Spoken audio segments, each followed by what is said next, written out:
What is up, Will? What up? What up? Welcome everybody to Story of the Fight. My name is Pereira. That's my boy Will, and this is where we talk all things mixed martial arts, even major events in the UFC, like the one that just happened this last weekend. Not just Apex cards. Not just we cover the big cards. ones too. Yeah. So today we're going to be covering UFC 300, but before we do, I want to remind everybody, let's like, subscribe, hit the notification bell, goes a long way. And if you don't like watching on YouTube, but you like listening, there's other ways, right, Will? Yeah, it's at Story of the Fight on every social media. If you want to catch us on Apple Podcasts, Spotify, Google Podcasts, YouTube Podcasts, anywhere podcasts are found. You also want to get some merch. We got the Street Fighter shirt. We got the Pride shirt. We got the hoodie. StoryofTheFight.com. It'll list everything. Socials, our merch store. Go there, click through it, follow, subscribe, and be cool like Ganskow. Shout out Ganskow. Hey, shout out Ganskow, man. He's here for it. He's here to talk 300 with us. Yeah, on this late episode. I know, special edition Monday episode. Your boy just got back from California. We had to wait, but I'm here for it, man. I'm here for it. Ganskow saying I'll have my merch on in Denver. Oh, can't wait. Yeah. Can't wait. That's going to be such a fun event. But hey, let's get it going here. UFC 300, we have a lot of fights to cover. I think there was 13 fights. We're going to cover 12, right? Yeah, we're only skipping one. And honestly, no disrespect on Andrade. Yeah, no disrespect. Marino Rodriguez versus Andrade. It was a decent fight. All the fights delivered, in my opinion. I don't think there was one fight that I was like, I liked them all. But, I mean, Andrade versus Rodriguez did better than some of the Apex main events we've seen lately. Oh, 100%. Yeah. Yeah. I mean, would I still take it as a main event? Probably not. But let's get going, man. Let's talk about the real main event. We'll get started with the real main event. Alex Pereira versus Jamahal Hill. I was so excited for this, man. Let me see what the lines were. DraftKings had Alex Pereira minus 130, Jamahal Hill plus 110 going into this. That surprises me. I would have thought that it would. I thought it would be more spread than that. Shout out Genevieve. We watched the prelims, but we did not just out $80 for the pay-per-view. I understand your thinking. This one is one of the few times where, look, I don't know if anything is worth $80 pay-per-view, but this is probably as close as it can get to being worth $80. This card was insane.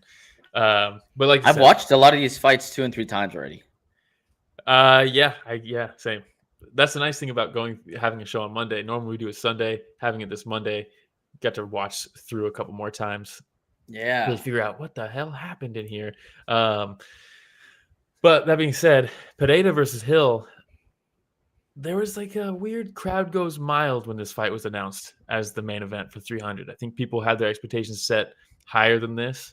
Probably because Dana said there's still one fight that nobody's even thought of. It's gonna blow all your minds. And then obviously whatever that fight was didn't happen. and then they announced this one. They're like, no, I this is one of the ones I thought about.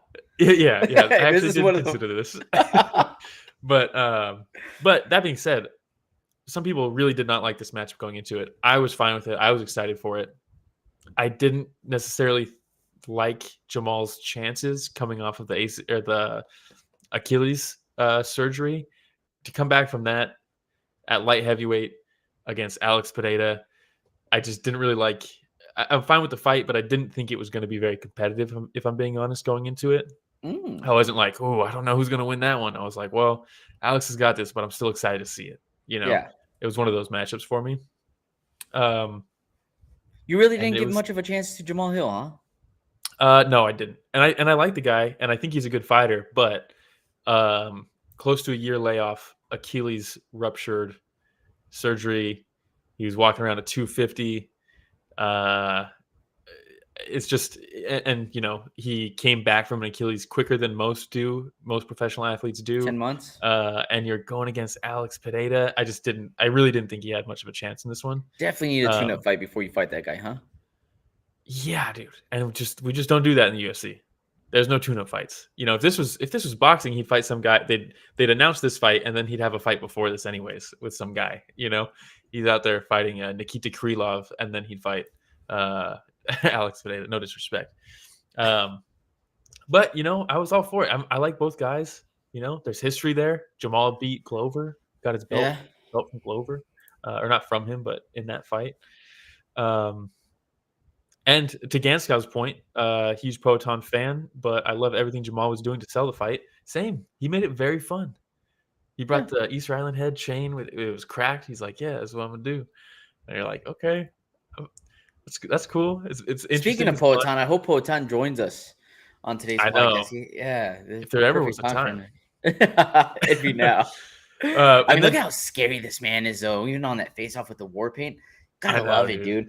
And the way that he walks out with that war stomp as he's walking in, and then he does an arrow, dude. It's always so good. I get goosebumps just thinking about it, man. Speaking of that walkout, and to the point I'm about to make, but Jamahal did not seem intimidated by him in any of the lead up or anything like that. Look at him here; he's in his face. He was talking shit to him, all this stuff.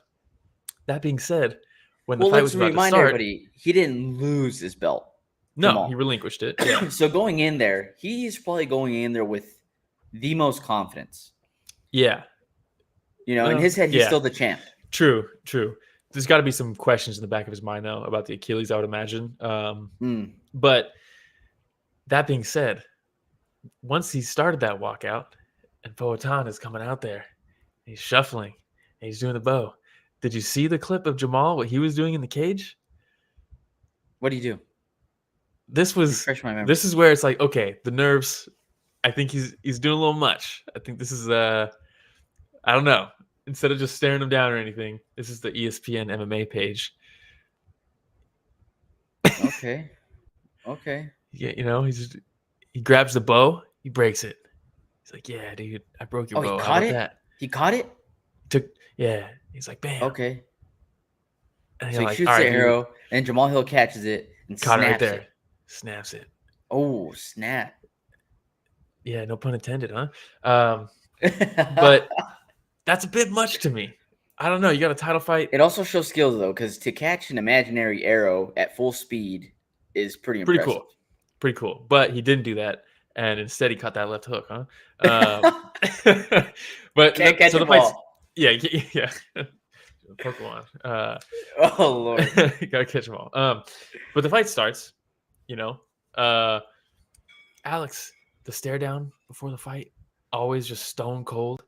And then the fight starts, and they're hand fighting. This was the interesting thing. We'll get into some technique, huh? We got into some bullshit. We'll get into some technique. First off, one last bullshit. The shorts, love them. Fantastic. Yeah, so good. Love the unique. Oh, shout out Game Scout. The shorts are fire. Yeah, love some individuality in MMA. Yes. Now, no more bullshit. They're out there. Alex is orthodox, right? You see him here. This is a rear kick from Jamahal. Jamal's a southpaw, so their open stance. And one thing that is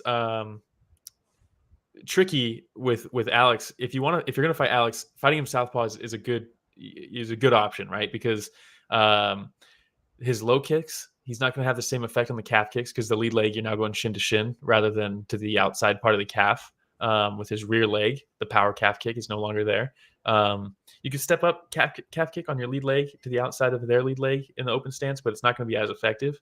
But then the other thing is that left hook. Everybody knows the left hook from Pereira, right? Everybody knows it. If you're let's actually, can we go through a picture, Rich? I don't know which one it is. Perfect. Here it is. So they're open stance. Look at Jamal's shoulder, right? His right shoulder. He can fight behind that lead shoulder in the southpaw stance and really not have to worry too much about that left hook. It really negates it. And if you're framing off that lead hand, you also have an arm that has got to cross. So the left hook is not nearly as much of a weapon against a southpaw fighter than it is against an orthodox fighter. There's no easy path for it to hit you. And then, like you can see here, if Alex wants to throw that right low kick to the calf, he doesn't have a calf kick with the right leg like he normally does against Jiří, against Izzy, right? It's just not there against the southpaw. So those are two things that work really well in Jamal's favor, right? Just the stance alone, it takes away the two biggest weapons from Poatan. That being said, Alex understands that. And I don't necessarily know if Jamahal really understands the dynamic of open stance versus closed stance matchups, because I think he does, right? He's a champion fighter. He understands, but I don't think he does to the level of Alex. who's a glory kickboxing champ, right? Like he understands striking better than most MMA fighters do. This shot here, a lot of the times in the open stance, it's all about the hand position, right? And you can see them in the fight. Oh wait, hold on, Rich. Let's keep it there. We'll go to that pitch when we start to picture when we talk about the finish, Rich. So the left hand from Alex is just constantly like this, right? They're just pawing, and they're pawing each other. He draws out the hand from Jamahal as well, right? And there's a rhythm to that, and they're bam, bam, bam, low kick, bam, bam, jab to the body, right? But there's a rhythm to that. But if you notice, look where Alex's hand is. It's on top, right?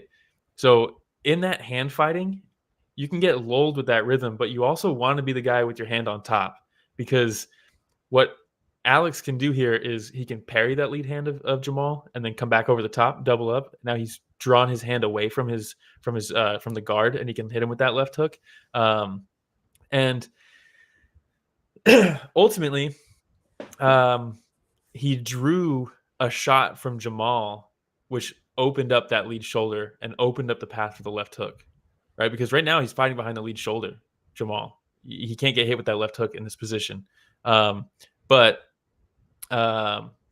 he draws the left straight from Jamahal. And when he draws that, right, because that's the other thing, open stance matchup, you want to throw that rear hand. The jab isn't quite there, right? But if you can step out the outside, throw that rear hand, there's a lane for that in the open stance matchup. So that left hand from Jamahal has a straight path to Alex's chin.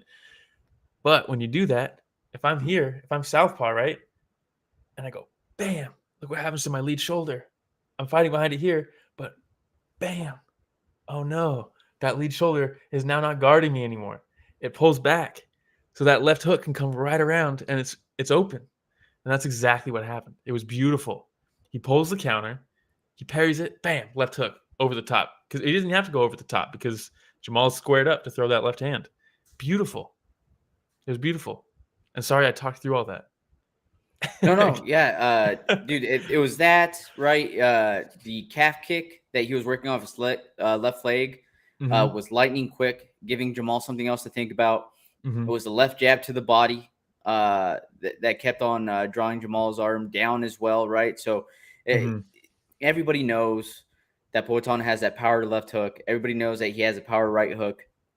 He turns on that so fast and so compact, man. It's just the mechanics are just there. Yes, it's very tight.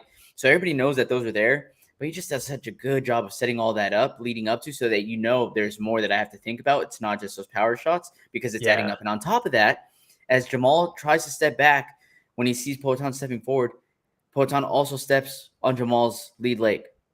Yeah, it's beautiful. He steps on his foot as he's walking in. Yeah, well, because when you throw that left, if you're the southpaw and you throw your left straight, or if you're orthodox, you throw your right straight against an open stance like that, you want your lead foot to go to the outside of their lead foot, because that's what opens up that lane for you. But Alex draws that shot. He draws that shot. So what does he do? He steps out with him, and he steps right on that foot. It's beautiful. So he doesn't get the lane. So even if he didn't hit him with that left hook, the lane wasn't really there. He tricked him into thinking the lane was there, right? It was fucking awesome. And like you said, everybody knows the left hook. Everybody knows the left hook. It's what everybody was talking about before he even came to the UFC. This guy's got a nasty left hook. Yet he still finds it in every single one of his fights. And that's what separates like the good fighters from the great fighters, when you all, like, everybody knows what you want to do, but you set it up so well that you always land it despite that. That's crazy. Yeah, so good, man. And now do you want to talk about I don't want to cut you off, but do you want to talk about how insane the actual lead up to it was? Not just the technique of it, but just the theatrics of it? Go for it. Okay. So he walks him back. 30 seconds after this, he walks him back. Jamahal throws that the southpaw left body kick to an orthodox fighter is perfect, right? Because it's on the open body, it's right to the liver. So he throws it, but it's a little low, and he hits him right in the cup. And Rich, can we go to one more picture, please? He kicks him in the nuts. Herb Dean walks over like, whoa, let's stop this. And he just sticks his hand out. Doesn't even look at Herb. Just dead stare straight at Jamahal the entire time. Hand out. no. We're not stopping this. 1 second later, he throws the left hook and knocks him out. And Herb's like, oh, okay, I'll step back. He's like, hold on, dude. I found the timing. I found the range. And that's what he said. He said, I just found the range because of the kicks. I didn't want to break that and have to re-find it. So he's like, after that kick, I knew the range. It's like, and then Rich, we can go through a couple pictures and you'll see the stop motion slideshow of this knockout. I mean, dude.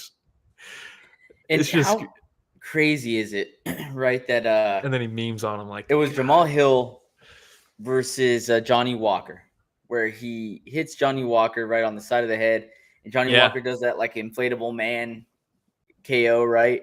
Yeah. And Jamahal Hill clowns him. And it just so happens that after Poatan strikes him, it wasn't as dramatic where his arms flailed up, but they still went up and like shook a little bit as he like fell back. And I was like, oh, dude. That what karma goes around comes around. That karma's bitch. And then the finish. Yeah. God, so good, man. He says so much without saying very much at all. That's what I was going to say. Like, Alex does, like, you know, he's always straight face, he's always deadpan, all this stuff, but the dude is hilarious, and he's got such a good sense of humor that when he shows, like, any little bit, it's such a huge... It goes a long way. It goes a long way because it's so much more than he normally gives, you know? He's just... Look at Jamal looking at him, too, like... I mean, it's brutal. The shot is brutal. Can we go back a couple pictures, Rich? When he lands the left hook, he's literally... It shows him stepping on the foot. Austin... I actually made the stream while it's live. Shout out Austin. But look at that. He's right on his foot. Right on his foot. Yep. That was beautiful, man. It's fantastic. I mean, just the whole like, no, Herb, I'm about to knock this guy. I'm about to knock him out. And then bam. And then Dana's like, dude, I love you, man. We're going to make so much money. And then you could see Alex Pereira there going, huh? Yeah. Huh? He says, Chama, and then walks away. Chama. Oh. Dude, it's so funny, man. Did you see the video where some dude's giving him a Rolex? Yeah, I did. Huh? And the entire time goes, huh? Huh? Yeah. And I'm like, dude, this is so good, man. It's awesome. God. So Ganskow, though, had mentioned fast Hall of Fame career. Let's take a look at this real quick, right? So he starts off his first fight in Jungle Fight 82, loses by RNC, rear naked choke. Then after that, he wins his next one in Jungle Fight. Wins the next one in Jungle Fight. So now he's 2-1. At this point, he's in LFA, headlining LFA. Yep. Wins that one. And after that, he's in the UFC. Right? Yeah. So he has 3 wins, and he's in the UFC. Goes on a quick run, and before you know it, he is fighting for the title against Adesanya. Yeah. When he's 6-1. TKOs him, huh? Oh my God, dude, it's nuts. Yeah. Now he's got 2 belts. He's now defended the light heavyweight belt. And not just defended the light heavyweight belt, but defended it against a champ who just vacated it. It's not like it was just like a number 1 contender. This was a champ versus champ, in my opinion. It's cralet And Austin says, can we finally start talking about the remarkable lack of fight IQ Pereira's opponents, except for Izzy has? Like, these guys just want to let the ego run and prove they can stand with them. Wrestle. To be fair, Jamal has not shot for 1 single takedown in his UFC career so far. So I think part of it for him is also that he doesn't know how. Well, not that he doesn't know how. We've seen him grapple, right? We saw him get subbed by Paul Craig. But like, I just don't think it's in his wheelhouse. And, you know, Jamal's just grinding with Glover constantly. It's just, you know, I don't know if Jamal is the right guy to wrestle with him, you know? Yeah, I mean, the last guy that he fought that could have really wrestled with him was probably Jan Blachowicz. Yeah, and he did wrestle with him to great effect. Yep. But also, you know, Alex is hittable. You know, if you can crowd him, he's hittable. Jamal landed a good shot on him in this fight.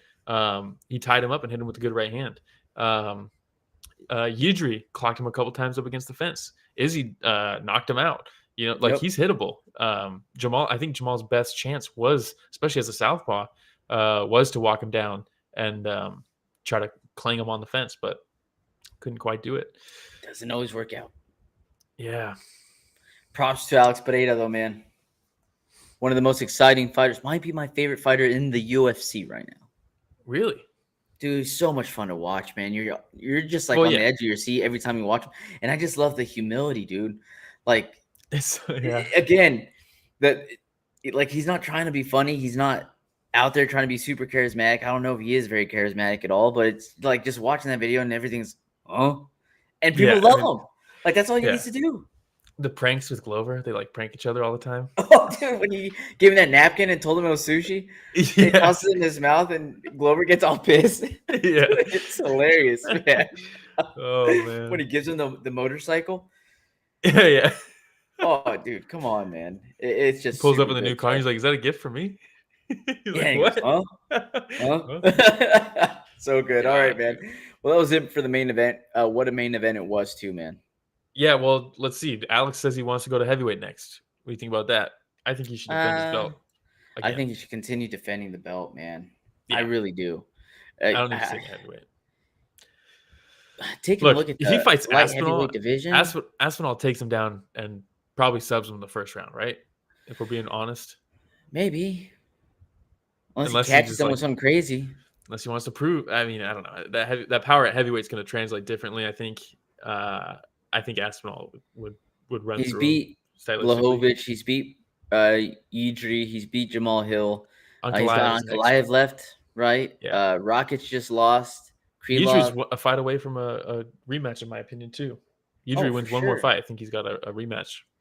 He might have one after this. You don't think? Or did Dana already say it's Ankalaev? No, he didn't. Yeah, man. If you want a big fight, Dana says that for a living he sells oh shit moments, holy shit moments, right? Like, I don't know if you get one with Ankalaev. No, you don't. So, all right, man. You want to move on to the co-main event? Yeah, let's do it.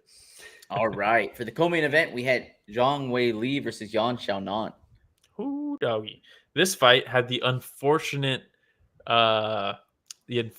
effect of going after a banger, because this fight was awesome. If this was just the main event or a co-main event of a pay-per-view and it wasn't followed by or wasn't preceded by one of the greatest moments in UFC history, this fight would have been talked about a lot more, I think. No one's really talking about this fight, but I really, really enjoyed it. Dude, can I just say, it was so nice seeing Xiaonan walking out with Team Alpha Male. Yeah, it's cool. They've done a good job with the new international Team Alpha Male. Yeah, it used to be All-American, and now it's All-American boys, All-American wrestlers, and now it's just They went international. I respect it.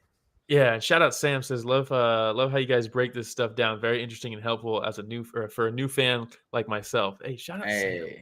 That means a lot, actually. That means absolutely. A lot. Genevieve says, I had a feeling that it was going to be a good fight. Yeah, it was very good. Xiaonan surprised me, dude. Dude, she surprised me every fight. She's gotten better and better and better. Despite the setback with the Carla fight, she has looked better in every single fight she's been in. Man, she's slick, dude, and she's got heart. Oh yeah, so much heart that she could be put to sleep, and she keeps on fighting. Bro, I've never seen somebody win by submission, TKO, and decision in one fight. And Zhang Weili did that. Did you tell me this fight wouldn't be the most talked about fight on like any other card, dude? Like, it's crazy. Oh my god, dude. So funny, dude. Austin says, not gonna lie, I knew Zhang would dominate the grappling, but Xiaonan put some work I didn't expect. Yeah, same. That's kind of how I was thinking about this. First round, they're mixing up some strikes, eventually, Xiaonan actually takes Zhang Weili down, muscles her down with like a body lock trip almost, right? But Zhang's like, nah, we're not having any of that. Then she gets a takedown, takes her back. And shout out Ghost, by the way. Shout out Ghost on Twitter. You can find him. He was a Jack Slack fan, and took some of the stuff that Jack was writing and talking about. Let's keep it here, Rich. And ended up learning kind of how to do film study through how Jack Slack does it, and put together some stuff for Zhang Weili and one of her upcoming fights. Zhang Weili finds it and hires him. And now he works and does fight study for them for all of her fights. And he was talking about after the fight, he'll put out like a whole thread of like, hey, this is what we saw in this opponent. This is what we took to camp and stuff. And he was talking about stuff specifically in the grappling that Jan has done, some tendencies that she showed in like the Mackenzie Dern fight and other things where she gets complacent when fighters are on her back. She tries to stall more than anything when fighters are on her back. She doesn't really try to escape or do anything else. She tries in someone's guard. She doesn't have a very active guard. She makes mistakes in the guard. She tries to get wrist control and just hold you on. And little just rudimentary stuff on the ground in certain positions that you could see Zhang Weili attacking those things really well. One of those things was she took the back early and chokes her out. Choked her out. Like out. Put her to sleep. Yeah. Shout out, Mom. She was out cold. Yeah, slumped her. Austin says, can we talk about how insane it is to continue a fight after somebody's out? Like, with this logic, shouldn't Gaethje have been allowed to go to decision? A little different. Yeah. Because the thing is, okay, so you could see it's in tight, man. Like, I mean, look at the struggle's real there. And then, like, her arms, I don't know if they seized up in that position or something, but they didn't just like slump down, right? It wasn't full slump until there was like a second left in the round, and the arms go down a little bit. Round sounds. She lets go, kicks her off of her.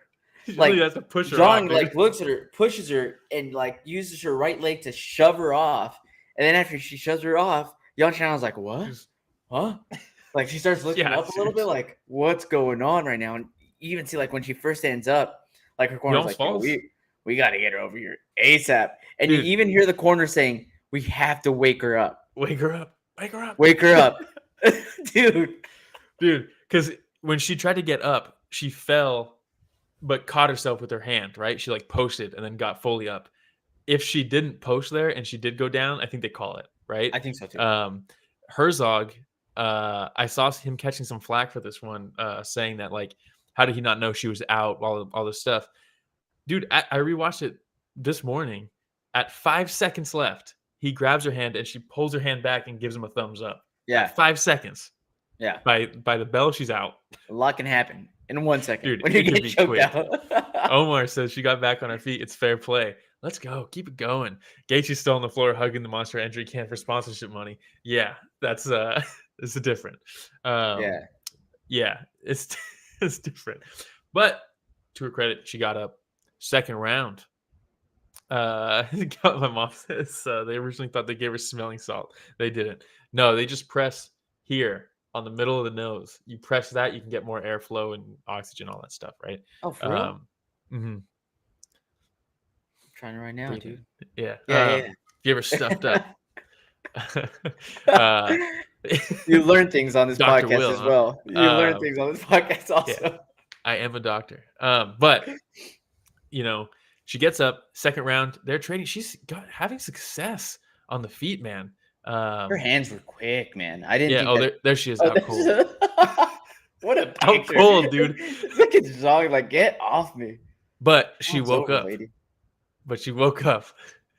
I think there's actually a picture of her waking up. Oh, wait, no, that's not her. Dude, that's what she looked like. She was like, I forgot. She was like confused for a second. Dude, I bet you anything, she probably thought, like, dude, I lost. Like, I probably lost. I don't even think she thought that. I think she thought, what happened?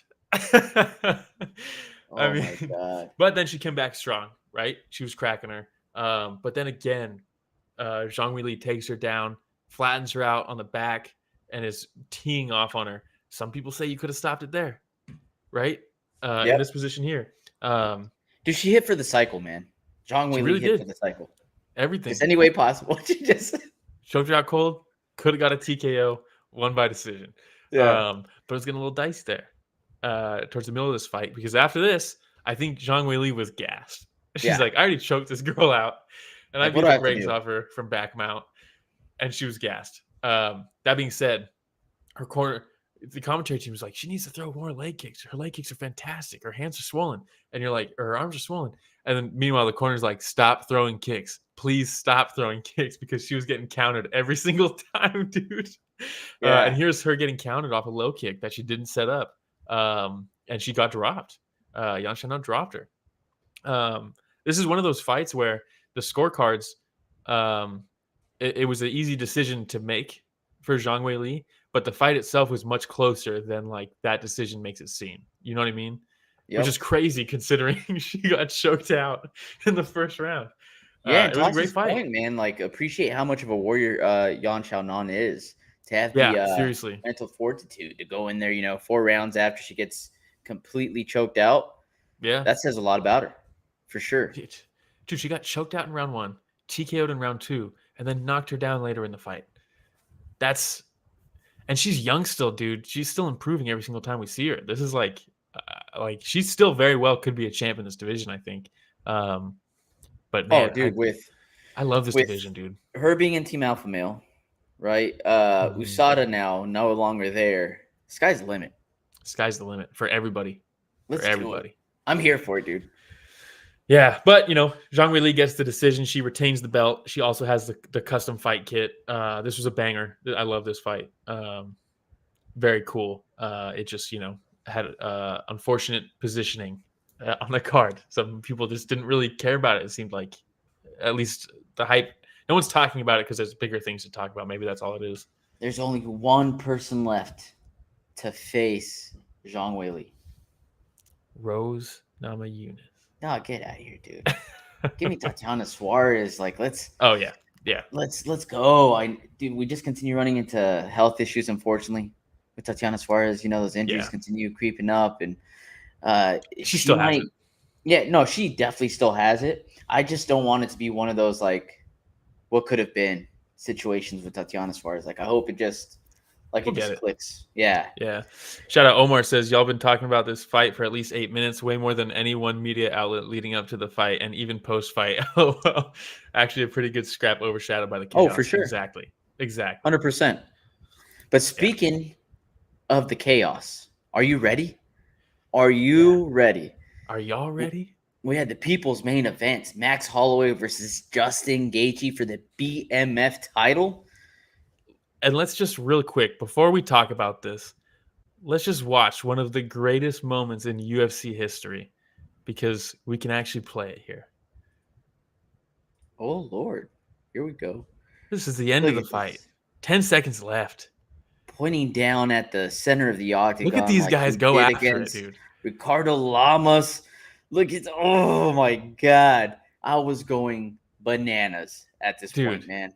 Look at them. So Max points down. He says, let's throw down Gaethje. He's like, hell yeah, brother. This is what I've been waiting for. Look at the crowd. I was like, oh my God. Look at Jared Leto looking like Jesus in the background. David Spade going nuts. Theo Vaughn, million jokes running through his head. I mean, dude. Oh, man. I love when they post. Only if I could be a part of his corner right now. I know. I love when they post cage side footage of stuff like that, because we can show it on the broad. We can show it here and not get copyright claimed, because that's not the actual UFC broadcast, So thankfully we get to show that. But now we can talk about the actual fight, and we'll get back to that point after we talk this through. Who'd you pick? Okay, so look. Going into this, who'd you pick? This was one of the 2 fights that I got wrong the entire night. Everything else was money. All the other dogs I picked were money. But going into this, you had Gaethje minus 185 through DraftKings, Max plus 154. I was thinking about the fact that, look, we've seen Max move up in weight before to fight another monster, another heavy hitter in Dustin Poirier. The guy Gaethje just knocked out. Yes. So your boy here doing MMA math, that's how I calculate. And I was like, Gaethje, right? Yeah. Gaethje by decision, I said. Because I don't think they're putting. Yeah.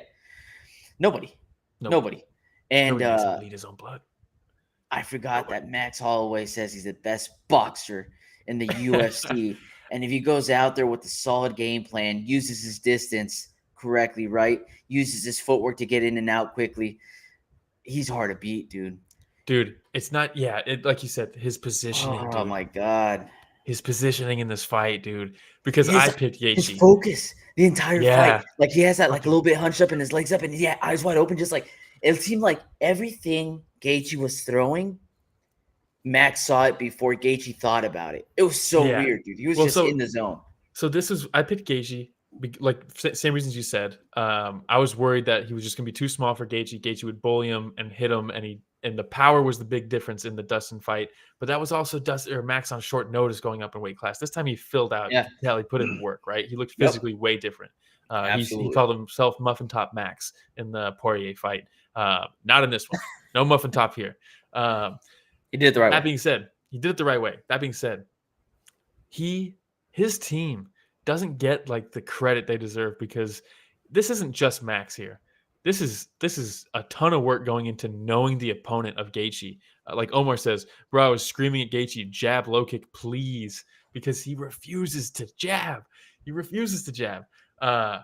And Max knows the tells of Gaethje. Gaethje reaches a lot. Gaethje ducks a ton. He ducks all the time. Yes. One of the things he does is he ducks just so he can throw that uppercut left hook combination that he beat the brakes off of Aziz with, and that got him the win there. And Max, he goes to the body. He slips his own uppercut, knowing that Gaethje. How many times did he run at him, feint with the jab, draw that reaction out of Gaethje, land that rear uppercut, and then another left hand behind it as he came up from the uppercut. So good, dude. Over and over and over again. The turning side kick. It wasn't even a turning side kick, turning back kick, because he kicks it with the heel up instead of the foot sideways. And he throws it to the body. But because Gaethje ducks all the time, at the end of the first round with like 1 second left, he clips him right in the face with it. Breaks his nose open. Breaks his nose right away. And that was, and you could see it was bothering Justin, huh? He's had a broken nose a bunch. He got surgery to fix it. And everyone's like, don't get surgery because it's going to break again. But then he said it helped with his cardio. But then first round, we're in a bad spot here with the broken nose. Yes. And he's fixing it. He's trying to fix it. A couple eye pokes from Max. Dude, the slow motion replay on that first one looked like he went with both hands. Like the left one didn't actually land. It was the right one that actually poked him. But he went straight Chris Weidman on him, dude. Yeah. He's like, and then look at this, Chris.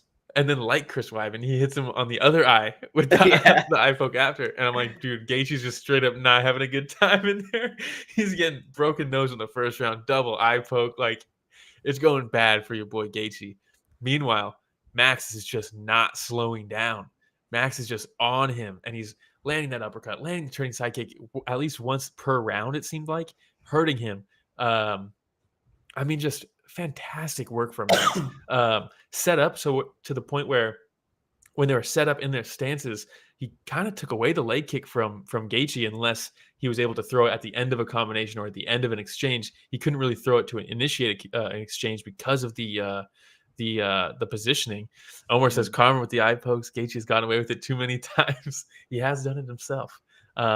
He also is a blind fighter. I think he maybe got LASIK or something, but he got surgery, I think, on his eyes, right? But for the longest time, he was in there blind. I've seen that picture of him with the glasses with like the thick. Yeah, dude.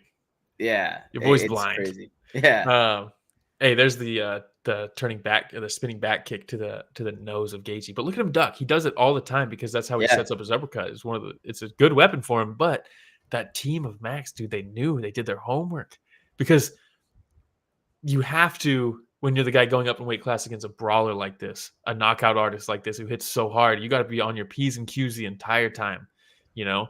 And it's one thing to out-volume a guy, but you don't want to just out-volume and trade with him to the point where eventually they're going to catch you with counters and things like that. You have to out-volume him smartly, you know? You have to be in the right position. You have to exit your exchanges. You have to know what's coming. Just a flawless performance from Max. Fourth round, Gaethje finally had some success. I gave him that round. That was the only round I gave him. For sure. It was a good round. These dudes went to war, man. They went to war. Yeah, and I like how going into this, too, they talked about the different gloves they're using, and one of the things that they pointed out was the... No, these are the old gloves. Oh, really? The new gloves are at 302. I think it's 302. No, they can't come in. They can't come soon enough, dude. Because that's one of the things that they talked about. It's a curve that it creates on the fingers, you know? So, well, I will say this, though. At least it happened at separate times. It wasn't the 1-2. True. It wasn't that Weidman threw. Yeah. What was the Water Boy special? Yeah. Oh, man. But yeah, so we go into the fifth round. At this point, everybody knows that Holloway is up 3-1, right? It's anybody watching You don't have to be a big expert. You're like, well, one judge did have it tied, by the way, just to throw that out there. Again, you don't have to be an expert, right? Yeah. And if you are, you might have gotten it wrong. Yeah. But getting to the end, we've seen it before where he does that thing where he points at the center of the octagon like against Ricardo Lamas, and they just throw down. Did it with Arnold Allen. They both did it to each other in the Arnold Allen fight. Yes. But then Arnold Allen slipped. He's like, I can't wait to have my Max Holloway moment. And he points at the ground and runs at him and then slips. You're like, oh. No. Yeah. But then we get to it again in this fight, and you know that Gaethje's game. Gaethje, he's never been in a boring fight. No. You know, and so they're going to throw down, and they're both just swinging for the heavens, dude. I mean, we watched at the beginning of this clip, right? They're just, look, obviously, it's very cool of Max to do that in a fight that he's up. He also, I think, has, at this point, the broken nose. They're in the 5th round. Gaethje's exhausted. He's concussed probably from eating so many shots. It's not like he's doing this with a fresh Gaethje.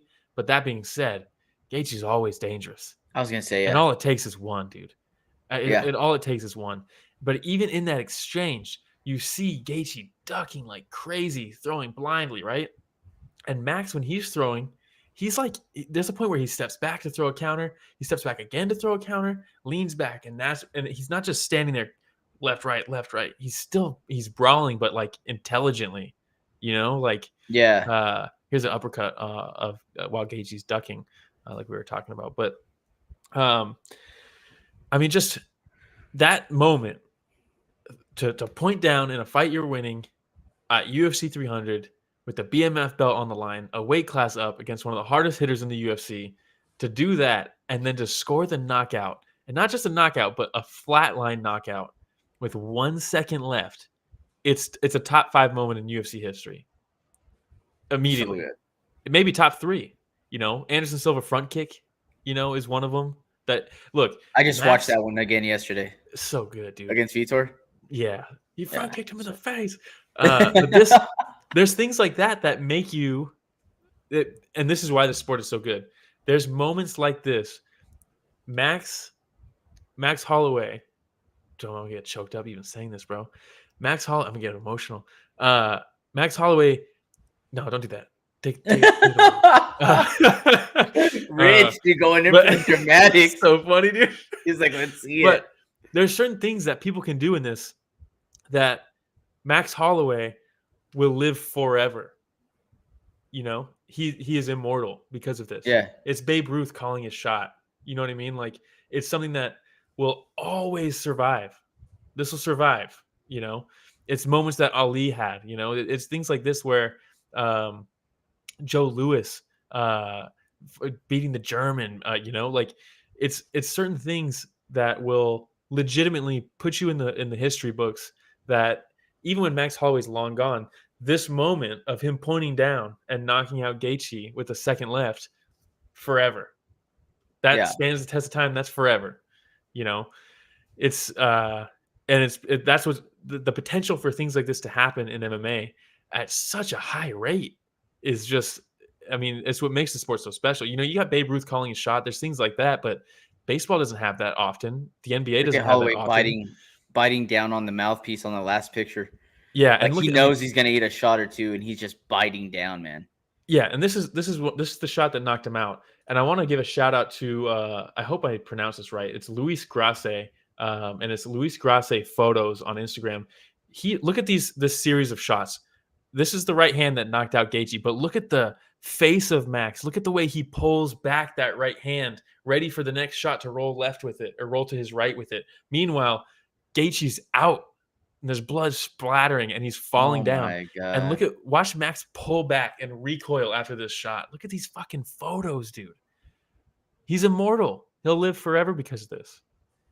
Oh my God, look at that picture. Yeah, I mean, it's just, it's truly, these pictures are fantastic. Look at the clock. Look at this fucking picture. There's 1 second left. Oh my God. Gaethje laying flat on his broken nose from the first round. I mean, it's just things like this make you a legend, make you an all-time great, make you, he lives forever because of this. It's fucking awesome, dude. It's so cool. Look at this fucking guy. And seen the video of him 16 years old when they're interviewing him, and he's talking about, oh, dude, never give up, and like both his parents were drug addicts, and dude, it's just look at him from now, that, bro. and you see him now, yeah, it's so crazy. Look behind him. Is Dana White's on his feet? Mark Zuckerberg's freaking the fuck out. Mark Zuckerberg's wife is standing up screaming. I remember when they rented the Apex, and Mark Zuckerberg's wife was like, she was too scared to look at the fights. And this knockout had her on her feet screaming, dude. It gets you somewhere inside, dude. You don't have to watch. You don't have to like fights. You don't have to watch fights. This thing will get to you, dude. Like, if someone says, "Oh, there's a fight going on," you're gonna run outside and watch it. Look at the reactions here. I mean, it's crazy, dude. So good, man. I mean, I'm just at a loss for words right now, man. It's just. Can we go back to 3 pictures really quick, Rich? To the commentary booth, this one here. Look at DC. He just watched his boy get knocked out. He's boys with both of them, right? But you know, when you watched one of your boys get flat-legged like that, look at Sean Shelby freaking out. And look at the next picture of Sean Shelby. There's one more. Yeah, look at him. I mean, it was just nothing like this stuff doesn't happen, dude. This is an all-time great moment. It might be top 3. It might be number 1, to be honest. It's just recency bias. We don't know. But, I mean, just fantastic. You know, you couldn't for this to happen at UFC 300 of all cards too. It's just, you know, you can't write this shit. Yeah, it's crazy. And then they have Mark Coleman. Mark Coleman, who just fucking rescued his parents from a house fire after double hip surgeries, an ACL surgery. He goes back into the fire to get his parents, and then he goes back in to get the dog and passes out from the smoke, and he survives. So they bring him to UFC 300. Max Holloway says, "I want him to put the belt on me." So they do. Another BMF, dude. God, dude. You can't write this shit. This is what makes this sport so fucking good. Like, this is what makes you put up with 4 weeks of Apex bullshit. Is shit like this. Imagine that though. Like you see this in a movie.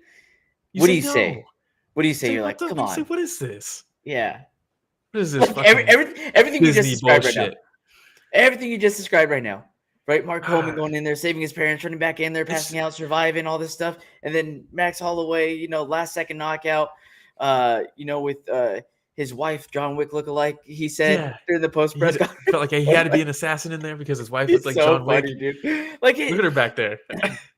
God, dude. After all that, like, so I'm watching this, right? And I'm talking to my sisters about it. Shout out Nancy. And she was, look at Joe. Just, dude, so good, man. What were they saying? So good. But she was like, talking about how much she likes Max Holloway because she remembers the picture of him and Yair Rodriguez sitting in the ambulance, like smiling, and like everybody just knows Max as a super nice guy, but he's also an absolute killer, man. Dude, he's a savage in there, absolute savage, dude. And now the story before this fight was he's not a real lightweight. Gaethje's going to pummel him with his strength and his power. He's going to crumble to that like he kind of did against Dustin. And we don't need to see this, but it's going to be entertaining, I guess, right? That was like the story going into this. Now is, hey, does Max want to fight the lightweight champ? Does he want to fight the featherweight champ? Does he want to defend the BMF belt? What does he want? Anything he wants, he can have right now. And that's what you get when you take chances. Sometimes it doesn't pay off. Good position to be in, man. Good position to be in for Max. The best position. What do you do though? Because if you go up, if you fight Islam, right? I feel like you still have a shot, even if you lose, to say, okay, well, give me Ilya. Yeah, I don't think you do that. There's a line already. Arman, you know, might get a title shot. They offered him a title shot backstage. He didn't. His team rejected it, so they gave it to Dustin, which presumably means Arman might still be next on a full camp. There's a line there that I don't think you want to jump in front of if you're Max. I think you go down. Because did you see Ilya's reaction to the knockout? Oh, after he called him out, tell me you have a picture. Cuts to him. Yes, dude looked like he wanted to throw up. Dude looked like he was like, I don't want to be here. Is super hyped. Nobody looked more concerned, probably in the entire world, other than Gaethje's parents. Yeah, than Ilya Topuria, because he was thinking to himself like, he's like, oh, he starts shadowboxing all awkwardly. Yeah. He's like, now, but think about it, because going in, he's like, I'm not going to give Max Holloway a shot. I'm not going to, like, he starts naming off everybody that says he's not going to give a shot. Yeah. And after seeing this, he's like, damn, like, I don't think I'm going to have to give him a shot. Yeah. Dude, after seeing that, what he did to Gaethje, And I saw people say, "Oh, you guys are so stupid." Not to me, but they're like, "You guys are so stupid. Ilya's not scared of anybody." Like, you don't think he's scared? You don't think all these fighters are scared when they're walking out? Anybody who says they're not scared, they can't be scared. This guy's, he knocked out Volkanovski. You think he's scared of Max? Yes, I do. I do think he's scared of Max. He'd be stupid not to be scared of him. And I think Max is probably scared of him. But that's not like, it's not going to stop them from fighting each other. No. They every single time they fight, they're scared, but they still fight. Austin, despite being scared. Question. What's next for Gaethje after this? Well, that's the other thing. Sometimes you take a risk and it pays off if you're Max. Sometimes you give a guy a shot and you lose your title shot because he just knocked out Dustin Poirier. Meanwhile, Dustin Poirier is about to fight for the belt because he took this fight against Max. I don't know what's next. Maybe they do the Things Bronx. Can change so quickly, huh? Maybe they go do Bronx. Maybe he fights down against someone coming up, Mateusz Gamrot. I don't know, but God. Ganscow says Ilya loves to beat crowd favorites. Max could be the guy, though. That's a matchup I need to see, dude. I need to see that fight. As do Max it in Spain. Says, I am him. Dude, do it in Spain. Ilya is such a massive star over there already. Yeah. Max coming off of this, they could do whatever stadium they want in Spain. What's the biggest stadium they got? They'll fill it up. Come on. I don't know. Probably where Real Madrid plays, maybe? I don't even know what the fuck that is. Fill it up. Get Max in there and I'll watch it. The only way you're going to get me to watch that stadium. Whatever they have over there. God damn, dude. All right. You want to watch it one more time? Yeah, let's do it, dude. Why not? For old time's sake, let's fucking see it, dude. Why not? This is just an all-time moment. Yeah. Look, he points at the center of the octagon again after he originally pointed down there, and then just a collapse. God. Mark Goddard said, he said today, it's the first time in his 20-year career he's ever let out an audible "oh" when someone gets knocked out. And we can't really? We can't show it, but UFC Espanol posted it on Twitter with the actual mic in the cage, and you can hear him when he goes down. He's like, "Wow, the fight's over!" It's like he doesn't let that shit affect him normally. 20 years he's done this. He's never once let out an audible reaction. He said this is the first time he's ever done it. Wow, so good. How can he not? He's human too. Immortal. Ganscow says put Lopes and Evloev on the same card in Spain. That would be nuts. Fucking do it, dude.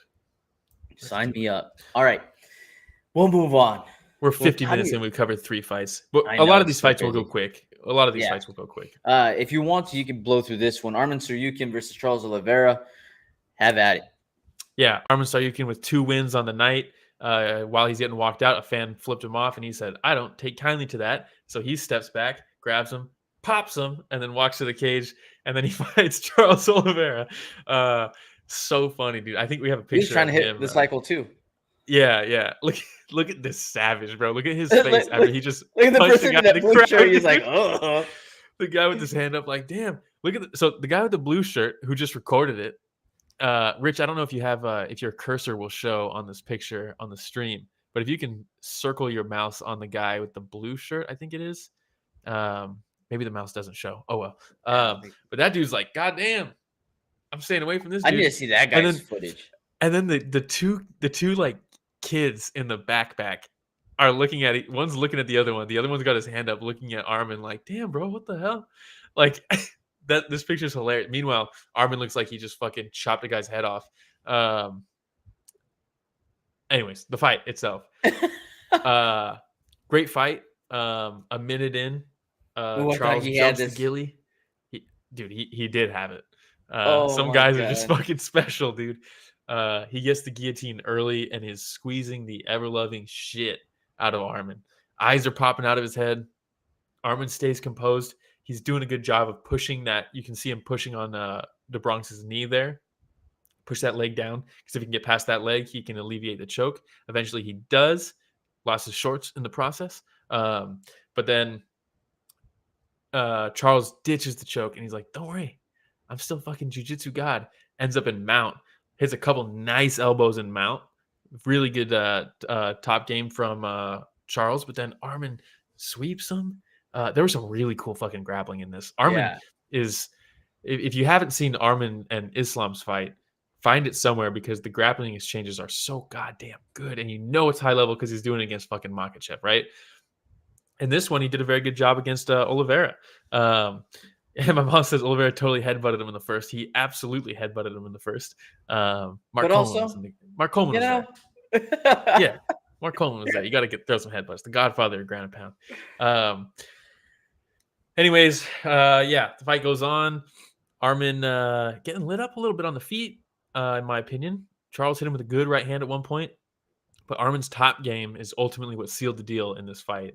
Control time and elbows from the top, very good. Oliveira did very cool stuff here. You can see him trapping that arm. He would go for the overhook on an arm, like an arm trap. And that he uses that to set up his sweeps. He uses that to set up his leg locks. He uses that to set up his arm bars. Because if he can trap that arm, a lot of times he'll reach through with the other hand and hook the inside of your thigh, and he'll use that to turn his hips. He can either turn all the way towards a leg, or he can turn his hips to throw his legs up to get an arm bar. Normally when he goes for the legs, he does that to get you to address the legs and say, oh shit, he's going for a leg. And then he can use that to push you off, create a scramble and get up.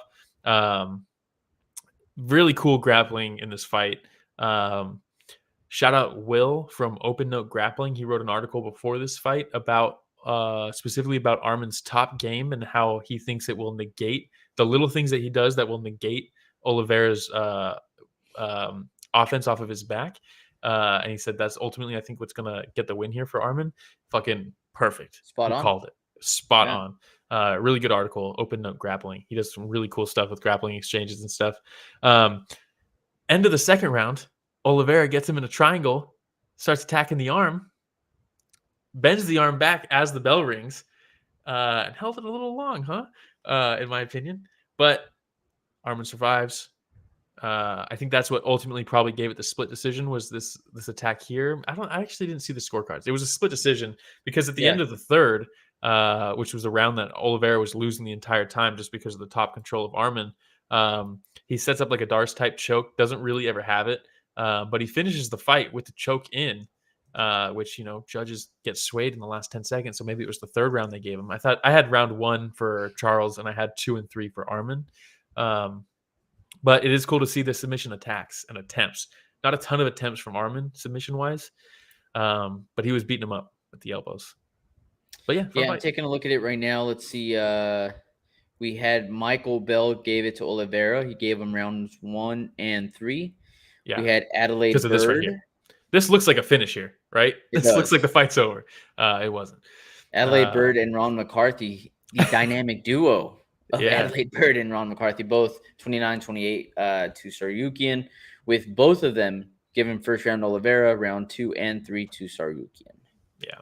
Austin says rounds that end in a sub attempt should start in the same position the next round. That'd be so sick, dude. That would be sick. That's such a good idea. Yeah. It's just like a timeout for a break. Go drink water, come back in the exact same position. But what happened because of this is Arman's team was offered a title fight against Islam after this fight, and their team turned it down. They said, we need more time. We can't do this that quick. So they said, cool, call Dustin, get him on the phone. And they made the Islam-Dustin fight. So you'd have to imagine Arman's next. He just beat Dariush. He beats Charles Oliveira. That's a title shot, right? It's got to be. Yeah. So who does Arman fight next, though? The winner of Islam versus Dustin. So you're saying he just waits in the wings up until? I think so. Okay. Yeah. All right. Yeah. Cool. We can move on to the next only problem one. with that, real quick, the only problem with that is the UFC is just like, I don't think Islam should fight more than once or twice a year. And it's like, why? He's like itching to fight. Let him fucking fight. Stop only having him fight in like Dubai and shit. Like, have him fight. So maybe he'll have to fight just because of how inactive they force Islam to be. But maybe not. Blendrope says this is where Malikan started screaming at the TV. Man. And Austin, MMA should implement sudden death rounds. Can you imagine if the sudden death round, they call it like the Holloway round, where they just point at the center of the octagon, they just both keep on going at it? That'd be amazing. They tie your lead legs to each other. See, and I'm with Ganskow here. He says not smart to wait in the lightweight division. True. Yeah, that's what I mean. Like, yeah, it's tough. But it's also not smart to take other fights. Like Justin Gaethje just lost his title shot. So, it's, you got to play your cards right. If you're a UFC favorite, you can wait. But I don't necessarily know if Arman is. So, no. I don't know. But if he doesn't especially if he's fight going Islam around next, punching fans, nah, Dana was like, we're probably gonna get sued for that, but like whatever. In the post, dude, but Dana in the post-fight press conference, by the way, if you guys haven't watched it, by far the best post-fight press conference I've seen in a long time, at least the Dana portion, because I've never seen him as excited post-fight. Happy. He was like a happy kid. I have, but it's been years. It's been years. This business has taken a toll, I think, on Dana's enjoyment. Because he fights. also watches the Apex cards. That's why. Yeah, true. Does he though? I don't even know if he does. Yeah, probably usually he's not like, even. Hey, Sean Shelby, take care of it, right? Hunter Campbell, you got this. Okay. But he was so excited. Like they'd ask him a question, and he'd be like, "Oh yeah, so answer." Oh, but what about this? Can we talk about this for a second? And it's like, damn, Dana's still got that in him, dude. He's still in there. So all right, let's move on here to your boy Bo Nickal fought Cody Brundage. To my boy. Yeah, boy, Bo Nickal. Everybody's all upset about Bo Nickal being on the pay-per-view when the reality is they should be upset that Cody Brundage is on the pay-per-view. I understand at least why Bo Nickal is, but Brundage, come on. No disrespect to Brundage, but the guys, he got a good slam knockout, right? Jacob Malkoun beat him so bad they DQ'd him. So that was another win recent that he got, even though he was getting beat up by Jacob Malkoun. This fight was, it was whatever, right? Like everybody's like, oh, Bo Nickal, he didn't do enough. He wasn't impressive. He should have ran through him. Dude, he fought. Wrestlers are hard to get out early, naturally. They just are. He looked good in the wrestling against a wrestler. I don't necessarily know about Cody's game plan on the feet. I would have liked to see him throw better techniques instead of high kicks against a wrestler. I feel like that's probably the worst thing you could be throwing is kicks against a wrestler. Maybe some uppercuts, maybe some knees, maybe a front kick to the body if you're going to throw a kick. Even then, probably don't do that either. He survived the first round. It's the first time Bo Nickal's gone to the second round, I think, right? Yeah. There was a funny moment where he was on his back and there was no threat of the finish, and Brundage just like posted up and he's like looking at the camera, and like Bo like hits him a couple times. Yeah, Bo hits him a couple. Yeah, he hits him a couple times. He's like, whoa. The crowd was laughing, man. Yeah, and then he gets finished in the next round. He gets choked out. Everybody's saying. And, did you hear in the second round when Bo Nickal got the takedown and there was a massive boo from the crowd? Was there? Oh, massive, dude. And I think that's why after the fight, Bo Nickal got up too and like gave himself 2 thumbs down and booed himself because. Here's the thing. This is what I dislike about Bo Nickal. If you're gonna be that guy who talks a bunch of shit and you're like abrasive and you're so confident and stuff, be that guy. You can't in one breath say, guys, I've only had 5 fights and this guy's had 15, so like we got to temper expectations. And then in the next breath, he's like, Khamzat Chimaev's an easy fight. And you're like, dude, pick one or the other. Be that bravado guy and fine, do that and keep delivering. Or be the humble guy who is being pragmatic and realistic. Be one or the other. I don't want to see you be both because it seems super fake and disingenuous. And like, word for Chael Sonnen. Just stick to one and write it out, man. Yeah, just stick to one, write it out. And even if you're a wrestler, he's never lost one. Yeah. All right. Yeah. Austin says, look, Bo Nickal's clearly super talented, but I'd be lying if I said I didn't feel he's overhyped as fuck. Like, is he a good fighter? 100%. Is he a must-watch athlete in the sport for entertainment? Nah. Not a fan. Nah. Yeah, agreed. Well said. Agreed. Well said, Austin. All right, let's move on. Let's move over to somebody that actually people want to talk about. That's Jiří Procházka versus Aleksandar Rakić. That's our boy. He's been my boy since Rising. I remember. I'll say this. I'll take credit for this. Every time when he came to the UFC, I was like, Ramiro, this guy, he's gonna be a future champ. He's crazy. You should watch the stuff that he's doing in Japan. And then he came over and he got the world title, and then he lost it immediately. And then, but he got it.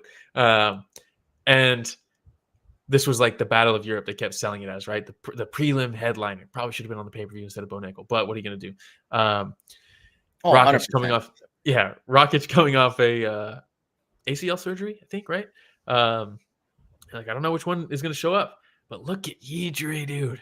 Coming into this fight, the guy's a fucking savage. And Rakić is just like, you're no samurai in the press conference. and then you see one tear drop out of Yidri's face, dude. And he's like, bro.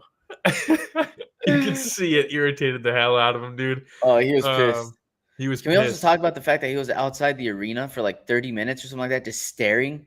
Yeah. If you guys haven't seen the video, the night before this event, Jiří is outside of the arena at night, like late night, nobody else around, just standing there, looking up at the arena, doing some warrior poses and shit. Some dude who's leaving a casino is like, I think that's fucking Jiří. And he starts recording. He's like, bro, Jiří Procházka is out here. He's been out here for a while, just fucking standing by himself at the stadium. And he turns, he's like, there's 2 kids over there that recognize him. I think they want to get a picture, but they're too scared to ask. And then it cuts back to him. And then it cuts. And the next clip is him being like, dude, it's been like 10 minutes. He's still just standing there. And then it cuts to him. He went over and got a selfie with him. So you know it's him. But it's just like, this guy is different, dude. But before, I think it was the Reyes fight. Before that, he's like, yeah, I fasted for 3 days in a dark room to like confront my demons or some shit. And he's like, that way I don't have to confront them. That way, when I confront them in the fight, I've already dealt with them and shit. And you're like, fuck. Oh my God, dude. What? But matchup wise, a lot of people were like, Rakić, they hype him up. Every time he fights, they show the Jimmy Manuwa knockout where he knocked him out with the high kick. And people forget that happened 5 fucking years ago and he hasn't had anything like it since. And they think he's an exciting fighter because the promos. But realistically, he shoots for takedowns. He out-grapples you. He out-controls you, most importantly. And it's not very fan-friendly. And I was like, man, that might be tough for Jiří. Because when you're so unorthodox, when someone's very orthodox, they can beat you, right? They can get you to a boring decision. Rakić was not that in this fight. Rakić looked very good, very active, very crisp. His leg kicks were money. He saw that Alex Pereira fight and was like, dude, low kick Jiří every single time. Oh, yeah. 100%. And Jiří, because his hands are down, he's crouching and he's stepping in, he's putting all his weight on that lead leg, and he just keeps calf kicking him. And Jiří just eats him. He's not checking any of them. And they asked him in the post fight, and he was like, yeah, I know I have to take those kicks to land my shots, and I'm just willing to do that. And you're like, all right, dude. Savage. I mean, look at this shot, dude. And he's like, I just have to take these. You're like, you don't have to take these. You can address this. So funny. He's like, I got him right where I want him. Meanwhile, he's like, switch southpaw.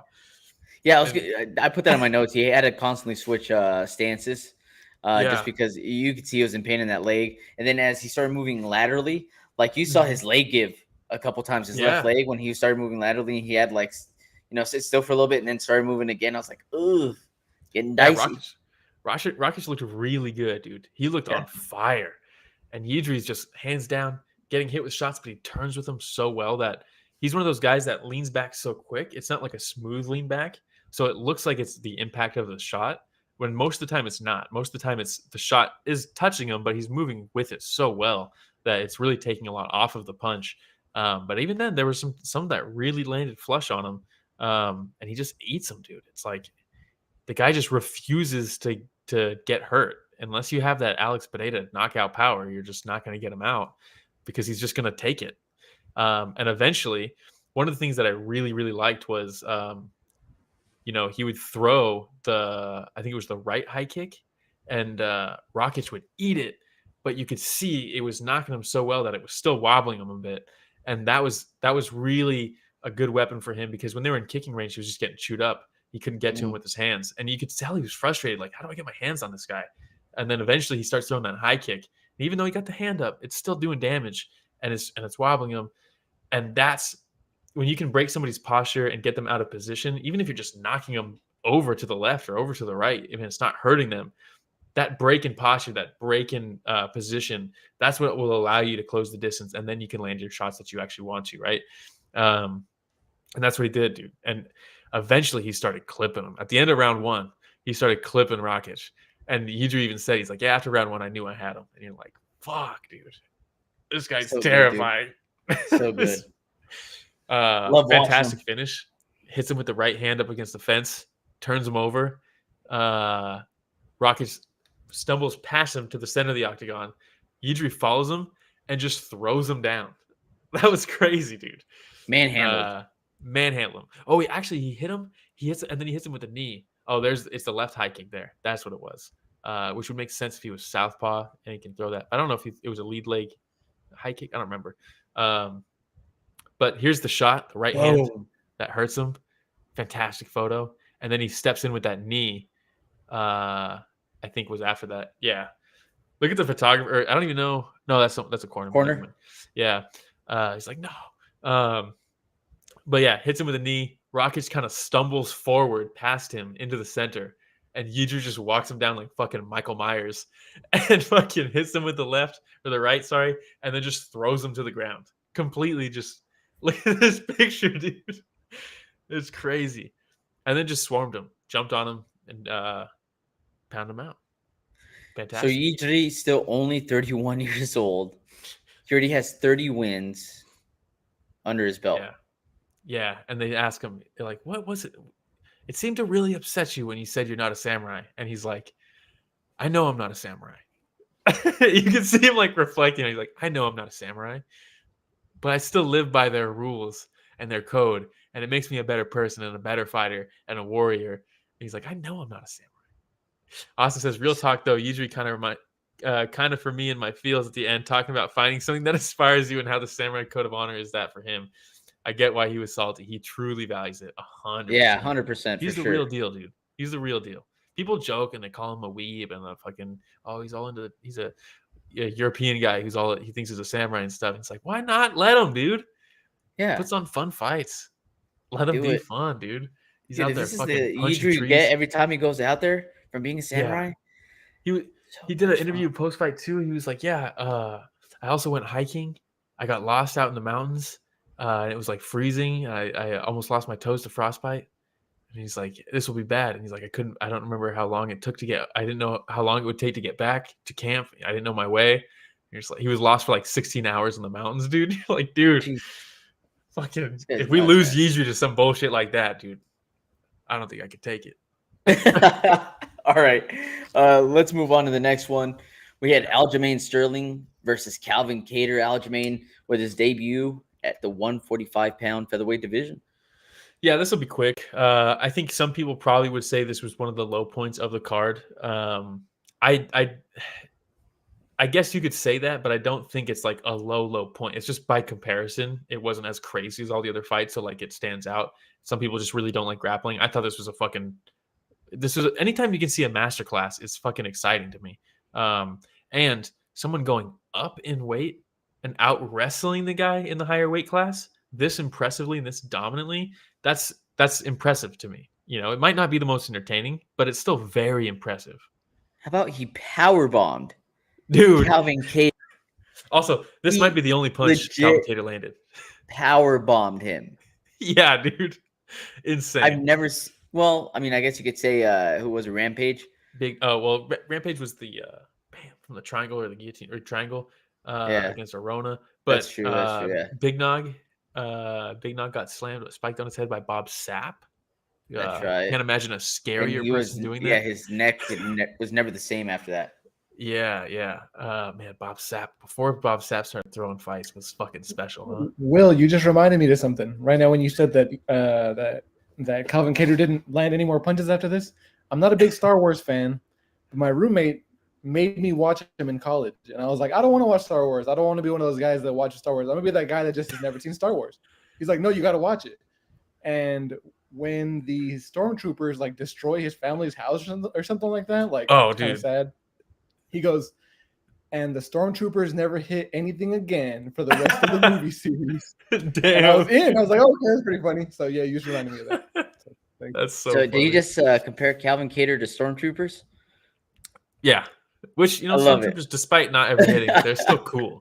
So at least he's got that going for him. But Aljamain looked very good. Calvin just had no answer for the takedowns. Really cool entries.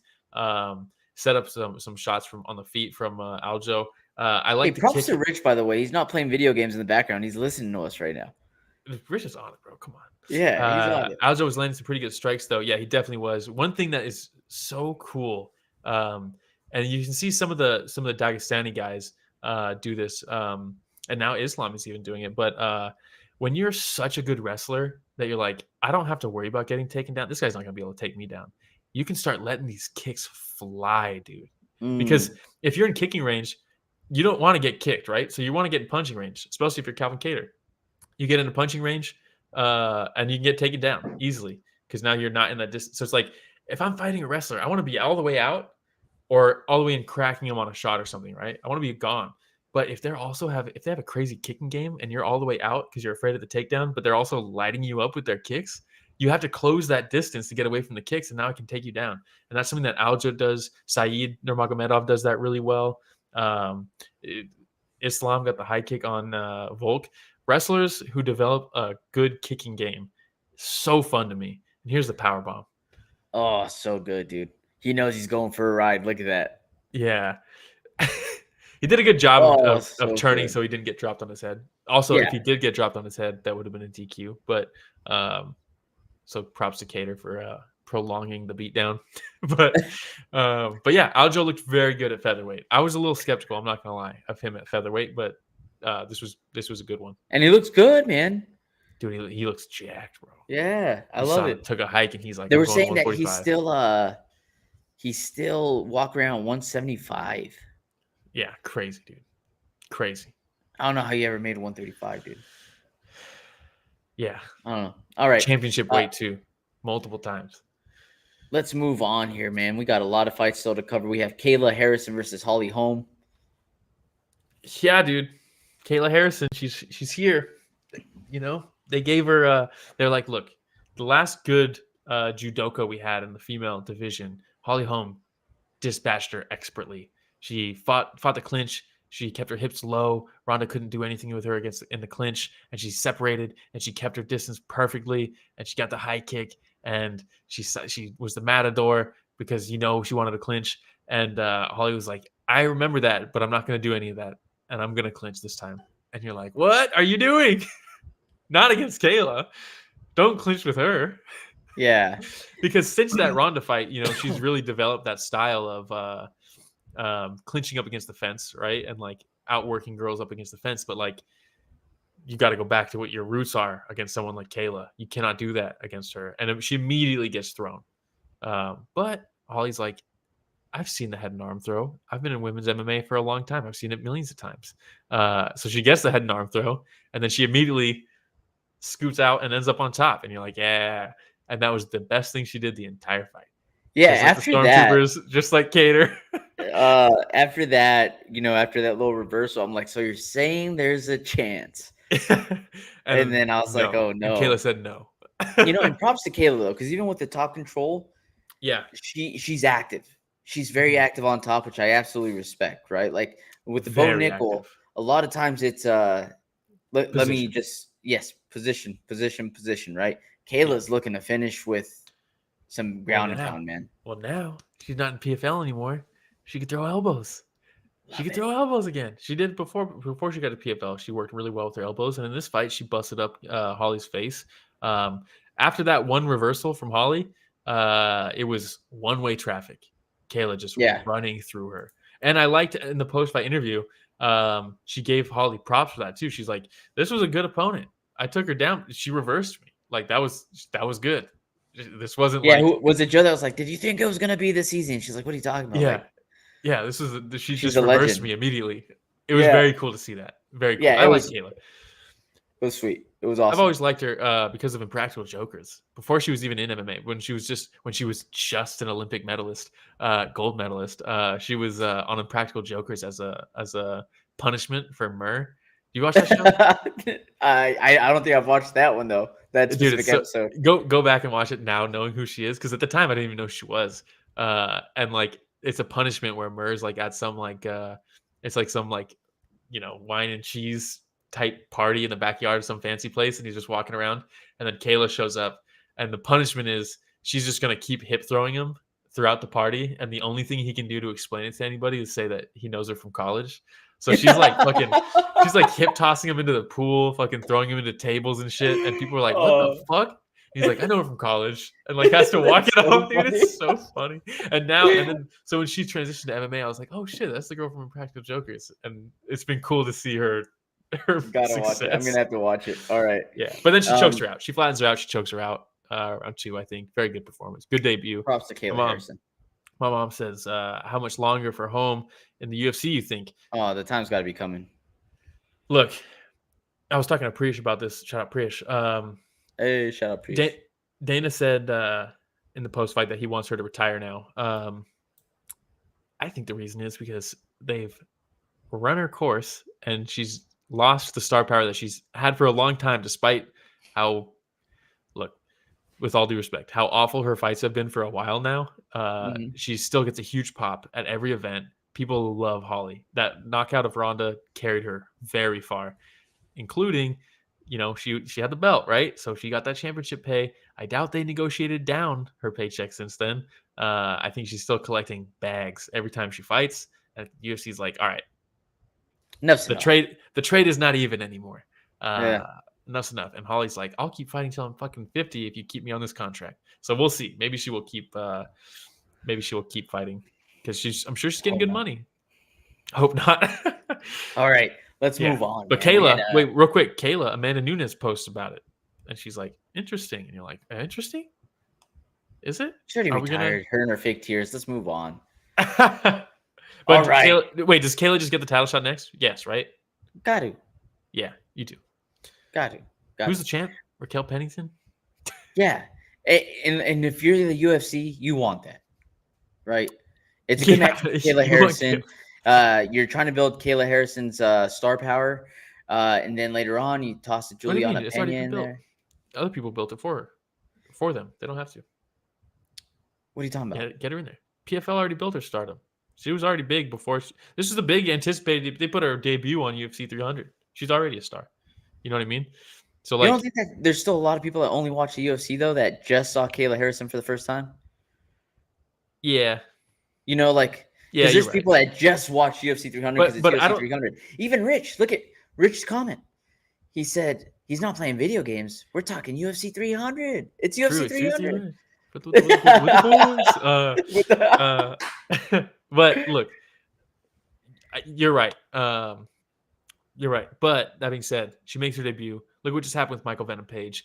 They don't have to build the star. They just put them out there. They'll do the thing that made them a star to I guess you could say hardcore MMA fans who do watch outside of the UFC. It's already there for them. They just have to put them out, put them on 300, put them against fucking Kevin Holland, just put them out there. Michael Chandler against, there's fighters who have been built up already. And there's a reason the UFC was like, all right, it's finally time to get them over here. They just have to put them out there, have them fight once, they're a star. Michael Chandler knocks out Dan Hooker with one punch, star immediately. Michael Venom Page styles on Kevin Holland. Everybody wants to see this guy again. Who do you think was bigger star going into the UFC? Kayla Harrison or Chris Cyborg? Whose star was bigger going in? It's hard because the time. The MMA's grown even since Cyborg's UFC debut. Even though that's so recent, to me it seems so recent. It's grown so much since then. I would say probably still Cyborg, but a lot of MMA fans I'm sure there's a lot of MMA fans who knew Kayla Harrison and were anticipating this debut. Probably at that time when Cyborg made her debut in the UFC, they didn't know who she was. But Cyborg was probably still a bigger star than Kayla, I think, when she came to the UFC. But but so many people just knew her as the boogie woman outside the UFC, just murking bitches. And they're like, I don't really know. I've never seen any of her fights, but I know she's a savage. I'm sure that was that aura about Cyborg. People didn't know, dude. When she fought, remember when she fought Gina Carano? Oh yeah, dude. God, dude, it was like, no, this shouldn't be sanctioned. This is bad. But it was just, it was crazy. Now, those times were fun, but before women's MMA was in the UFC, they were just out there fucking proving themselves outside the UFC. Those were crazy times, dude. They're just it'll never happen. Truer words have never been spoken. Dana White never misses a chance to throw a vet under the bus the first chance he gets. Yeah, true. Hey, once he sees that star power dying, man, and you have an opportunity to bring on a Kayla Harrison, say, hey, you still have that big name, right? A la Frankie Edgar style. Yeah. Let's put you up against this new up-and-comer. Boom, that star rises a little bit more. And then kick rocks, bitch. The other person. Yeah. Yeah. That new one. That's actually what he said. Touch grass. Yeah. I just learned that one from my son the other day. that the press conference they were like, "What's next for Holly?" He said, "I told her to kick rocks, bitch." That's what he said. He didn't actually. I sugarcoated it earlier. That's word for word. All right, we'll go on to Diego Lopes versus Sodiq Yusuff. That's my boy, Diego Lopes, Tom DeLonge of the UFC, fucking Blink 182 out there, just fucking maybe call him Don't Blink 182, huh? Oh snaps! Sodiq Yusuff. Meanwhile, Sodiq Yusuff, I am here for it every time he fights. Love to see the guy lose. Love to see the guy get finished. I harp on it every time. He's a Lloyd Irvin guy, so I like the guy as a fighter, and I think he's funny. But the fact that he's still with Lloyd Irvin, it's like I want to see him get knocked out every time he fights until he leaves. I hate the guy. Meanwhile, love Diego. So it was like very polar opposite. There was one guy I hate, and he's fighting a guy I love. Normally, the guy I hate wins, and I just have to cry about it. This time, Diego was like, "Hold your tears, don't blink." 182, and then he goes out there. Look, I think. Would you agree that Sodiq Yusuff is a slicker striker than Diego Lopes in a vacuum? Ooh, I think don't know, man. Diego has shown a lot of skill in the last couple of fights. Even when he came in against who was it, Evloev? Yeah, I think Diego is very effective at striking, but I think Sodiq is a slicker striker. And the only reason I bring that up is one of the things that I really like, and you saw it with Adrian Yanez versus Rob Font. Rob Font is very effective at striking. I think Adrian Yanez is a slicker striker, right? He's got the nice hook. He's got good head movement. He's a slick striker, Adrian Yanez.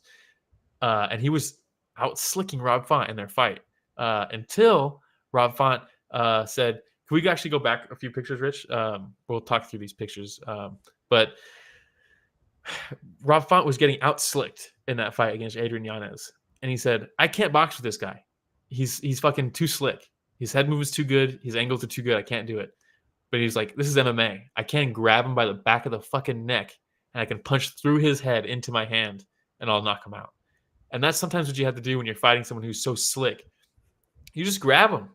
You grab them and punch them with the other hand because they're too slick for that open fucking striking. And I don't know if that's necessarily what happened here, but I do think Sodiq is a slicker striker than Diego. That doesn't mean I think Diego can't outstrike him at distance because he is a good striker himself and anything can happen. All it takes is like minor adjustments, right? But immediately he just grabs him by the back of the head and fucking uppercuts him. It was beautiful. I knew it was 20 seconds into the fight? Yeah. He just walked across, grabbed him, bam. The left, and then, dude, Sodiq is going as down. He's falling. Yeah. So good, man. So here's the pictures, right? Punches him with the uppercut. Then he folds it up. And then as he's falling, look at this shot. As he's falling, he hits him with that left hook. Look at it's cocked. The left hook is cocked, ready to go. And then bam. As he's falling, he cracks him with it. That's fucking awesome, dude. He's going back and forth on the picture. Yeah, so good. That's one of my favorite things in our show, by the way, is fucking when there's a picture when it's like a flip book type shot. Yeah. Just goes through. But he drops him, swarms him, beats him up. He gets back up. He knocks him back down. He swarms him again, gets him out of there. I think in 30 seconds? A minute 30. I don't know. A minute 30. It was quick, though. By the way, I forgot to mention this. Kayla Harrison was favored minus 455. In this fight, Diego Lopes was favored minus 142. Yeah.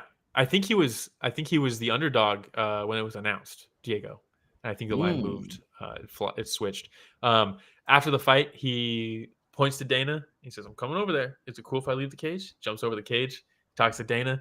Zuckerberg's standing there all awkward like he was when he walked out with Volk, trying to see if I can grab a shirt. Anything I can do to help you guys? And he's just reaching and missing and switching back to his hands. And he's standing there waiting for Diego to give him a dab or look over at him. And he just walks right past him, dude. And he just sits back down. So funny, dude. Man, I love Diego, dude. And I love the call out of Evloev. He wants that one back. And he wants the sphere, dude. Put him in the fucking sphere. Diego needs to fight on that card. Omar says, the Zuck loving it back there, smiling his fake synthetic human flesh off. Oh, my God, dude. Good. Fantastic. All right. Love to see Diego win. Love to see Sodiq lose. This set the stage for me to be very happy for the rest of the card, and I was. All right, we're at an hour and a half in. We still have 3 fights left to go. We have Renato Moicano versus Jalin Turner. Money, Moicano. I don't know if Ganskow's still here. I think he's in a different time zone, so he may be sleeping. But this is one of the dogs I picked, though. You picked Moicano? I picked Moicano. I think I had Jalin Turner. I think this was the one that I got wrong. This was the 2 I got wrong. I had Holloway wrong, and I had Jalin. I think those are the 2 that I got wrong. I think I had everybody else correct. And it was looking like I was right at the end of the first round. Yeah, close. That was close. Well, the fight starts. He hits him with that front kick to the body and just immediately hurts him. Yep. And Moicano's like, oh, no. and he's reaching for him. The grappling from Moicano is still so good, dude. It's so good. And that's just one of those things. He can bang, right? He can go out there and strike with you, but like he's got that in his back pocket. Whenever it gets dicey, he can shoot for a takedown. And if he gets it, it's like he's going to keep it, right? It's very hard to get him better, off. His mic work or his grappling? The mic work. Because I think Jalin did get out from under him in the first round at one point. But funny. Yeah. He hits him with a nice right hand. Just punches straight through him with that right hand. Look at this hook too. Actually, maybe it was the left that dropped him. Now that I think of it. Yes. That's it. Left hand drops him. He goes all the way back, falls on his butt. Jalin Turner walks off. He's like, I just got a walk-off KO on UFC 300. I'm about to get a $300,000 bonus for this. I can't fucking wait. And then Moicano stands right back up, and he's like, wait, no. And he looks at the instead of finishing the fight. Why does he complain? It's like, Renato fell back, yes, but popped right back up, dude. Yeah, he's still fighting, dude. Yeah. And you could probably get him out of here. If they're going to let fighters get choked out unconscious and still not call the fight, like, finish it, dude. Go all the way. And Austin says, I suffer from secondhand embarrassment strongly. And my boy, I'm still cringing for Jalin here. Like, he's salty as fucking himself. I'm in this one. Literally gave this one away. Self-doubt's a killer. I saw some people say, look, was it because of the beatdown that they let Bobby Green take? And it was such a late stoppage that he was like, I don't want to do that shit again. I'll drop him and walk off and I'll get the knockout. I don't think he's thinking like that in the fight. I think he dropped him and thought he's done. Yeah. And then he wasn't. One of those cool points, dude. Yeah, and Moicano cannot afford to be hurt. He cannot afford to lose. So he was fine. Second round, he takes him down. He gets clipped a couple times, but he takes him down and then just fucking beats the brakes off of him. On the ground. Dude, let's methodically, dude. He passes. He gets that quarter mount. He fucking mounts him. Bam, bam, bam, bam. And Jalin just can't get out. And then the post-fight interview once again. Okay, he has that leg hook too. So no matter what Jalin does, like he can't do anything. So good, dude. Yeah, he's so good. The grappling is just fantastic from Moicano. And then the post-fight interview, we've come to know and love it. Joe absolutely eats that shit up, dude. Yeah, dude. Of course. He's like, I'm starting a new podcast, and Joe, you're doing it tonight after these fights or something like that. But he was like, were you hurt? Were you hurt when he kicked you to the body early? He's like, no, I can't afford to get hurt. And he's like talking about how he's got a new kid and he can't afford to lose fights. He needs his money. And he looks at the camera and just, I cannot afford to lose. It's fucking amazing, dude. Shout out Ganskow. I cannot afford He's to like, lose. I was told that if I cuss, I will not get a bonus. Yeah. And he just proceeds to just cuss like crazy. So funny, man. The guy's hilarious. Absolutely love it. So good. Yeah. All right. We can skip Jessica Andrade versus Marina Rodriguez. Good fight. We mentioned it earlier, right? Good fight. Yeah. Good fight. But we'll go to Bobby Green versus Jim Miller. Yeah. This was, look, when they made this fight, I was so excited because Jim Miller had to be on this card. And then they're like, and he's fighting Bobby Green. And I was like, what are you doing? No disrespect to Jim Miller, but at this point in his career, this is not the fight to make at UFC 300 for Jim Miller. Bobby Green just knocked out Grant Dawson. He just fought Jalin Turner at the top of the division. He lost, but look, the strength of schedule is just very different between these two guys. And I love at least Jim as Miller. of late. as of late, well, yeah, exactly, right. As of late, this was a mismatch through and through. The speed, the countering, the 1-2 was super fast for Bobby Green. I love the right hand off the right front kick. I love that. So good, man. Still super unorthodox. He looked fantastic. Jim Miller hurt him a couple times, actually, right? Hit him hard twice in the fight and wobbled him. But that was about it from Jim Miller in this fight. As the fight progressed, it was, I think, second round 2 and 3 were both 10-8 rounds for Bobby. And by the end of this fight, Jim Miller was just a mask of blood. And Bobby's just so hard to hit, dude. And if you do hit him, it's so hard to hit him clean. And he wasn't, the tendencies that got him caught by Jalin Turner were gone in this fight. I don't know if you noticed that, but that same way he was leaving his exchanges wasn't there in this fight. So he's still improving. It's not like he's late in his career, but he's still improving. He beats Jim Miller. Jim Miller fought on UFC 100, UFC 200, UFC 300. It's an honor just to even be on the card. The longevity is insane. But Bobby, he calls out Paddy Pimblett, and I think it was DC post fight said that Sean Shelby leaned over or something, or McMahon leaned over. One of them leaned over and was like, Paddy Pimblett might be the next fight for this guy. This would be a fun fight. And then he calls him out on the mic, and he's like, "Oh, this guy's doing my job for me." And you're like, "Please let this happen." Oh, that would be awesome. But massive respect between the two of them. Bobby's trash talking the entire fight, but it's all love. That's just how he fights. It's all love. You guys are legends, dude. Both of them. Yeah. All right. And then we have one more fight left. Yeah, it'll be quick too. Deiveson Figueiredo versus Cody Garbrandt. UFC 300 with the boys. Dude. I saw someone on Reddit who was like, I think Cody's actually going to win this one. He's looked good as of late, all this stuff. And I was like, damn, getting our hopes up with the boys.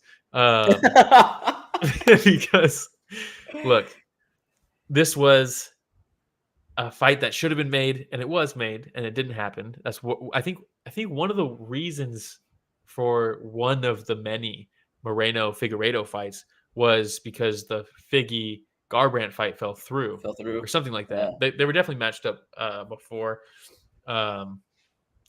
Cody has looked better recently. I like him at this weight class. Flyweight was a mistake. Figgy just beat Rob Font. So this is a little bit of a step down for Figgy in terms of like the trajectory he should have been on, But the name is there. But the name is there. Two former champions. They were matched up before. Have them open the card. Curtain jerker by two champions. Insane. And it was fun. Cody actually did look very good too. Cody was cracking him with the left hook too in this fight. He was. He hurt him, I think. He staggered him a bit, I should say. He threw that cartwheel kick, got kicked in the face while he was doing it. That was cool. Yeah, that was funny. Dude, it was a fun fight. But Figueiredo, dude, his grappling is very good. People forget because he hits so hard that his grappling is really good. Yeah. He took Cody down, took him down, and then got him with that arm triangle. Cody was 11-0. Oh, dude, what a fun time! Look at this, right? Cartwheel kick getting kicked in the face. Yeah, that was such a good picture too. An illegal strike. Where was the call on this one, huh? If one hand is down. Yeah, that's true.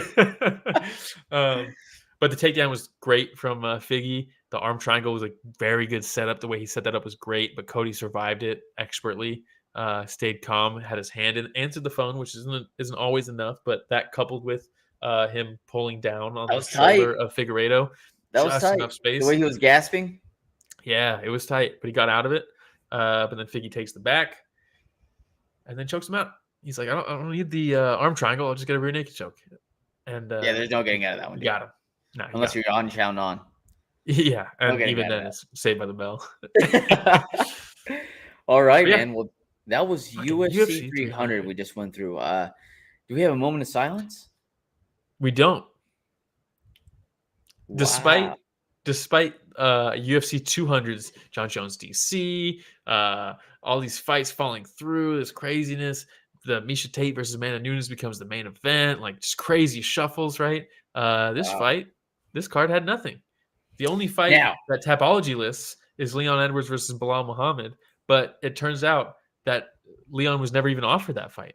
So this was just a mistake because there was rumors that it was offered and that it was going to be on it because Leon was like, yeah, that fight's going to be on it. And they just didn't do it. Now, one of the big things going into this fight, Will, was the bonuses. When they were talking about 300,000 bonuses, $300,000 bonuses. So who got the monies? Jiří got one for his dispatching of the fake samurai Aleksandar Rakić. And then Max Holloway got one for his once in a lifetime moment, that knockout over Gaethje. And then fight of the night was Gaethje versus Holloway. So Holloway got a cool $600,000 in bonuses on this one.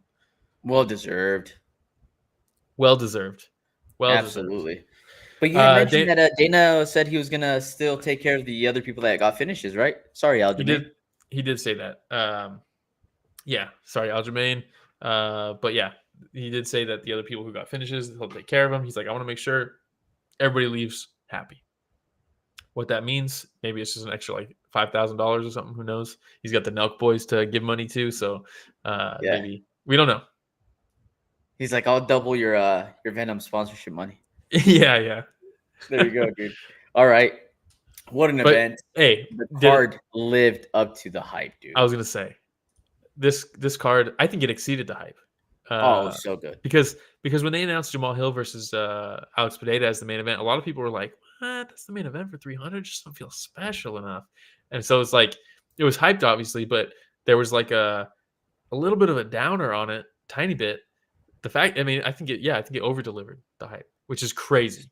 It was so good. Yeah, crazy to say. Oh, also, I want to say this at the top of the show, or at least when we switched to the prelims, they brought back the Gladiator intro with Face the Pain, dude, for the prelims. They did the Gladiator shot where he's like getting all suited up and shit, and then it cuts to a couple interviews in black and white of them talking about the fight, and then Face the Pain starts and it shows the highlights of everybody. Oh my god, dude, so Old good. School. Why did they ever take it away? What do we have going on next week? Next week, we have. Here we go again. Here we go again, huh? Looking forward to UFC 400, dude. We're back, dude. We got UFC Fight Night. It's UFC Vegas back in the Apex. We got Mateusz Nickal versus Alex Perez in the main event.